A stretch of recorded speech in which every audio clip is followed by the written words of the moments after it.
44তম BCS থেকে ৩,৯৩০ জনের মেকিক পরীক্ষা বাতিল করেছে সরকারি কর্ম কমিশন পিএসসি। বাকি ১১,৭৩২ জন প্রার্থীর মৌখিক পরীক্ষার বিষয়ে শিগগিরই জানানো হবে। নভেম্বর পিএসসি থেকে এক সংবাদ বিজ্ঞপ্তিতে এসব তথ্য জানানো হয়েছে।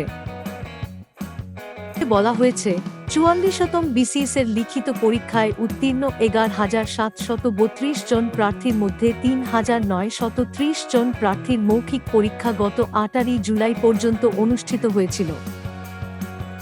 তো ২৫ আগস্ট মৌখিক পরীক্ষা স্থগিত করা হয়। এরপর ৮ অক্টোবর তৎকালীন কমিশন পদত্যাগ করে। বলা হয়, মৌখিক পরীক্ষায় সম্মান বজায় রাখার জন্য পূর্বের কমিশন কর্তৃক গৃহীত ৪৪তম বিসিএস ২০২১-এর আংশিক অর্থাৎ ৩,৯৩০ জন প্রার্থীর গৃহীত মৌখিক পরীক্ষা বাতিল করে লিখিত পরীক্ষায় উত্তীর্ণ সব প্রার্থী অর্থাৎ ১১,৭৩২ জন প্রার্থীর মৌখিক পরীক্ষা গ্রহণ করার সিদ্ধান্ত গৃহীত হয়। শিগগির মৌখিক পরীক্ষার তারিখ জানানো হবে।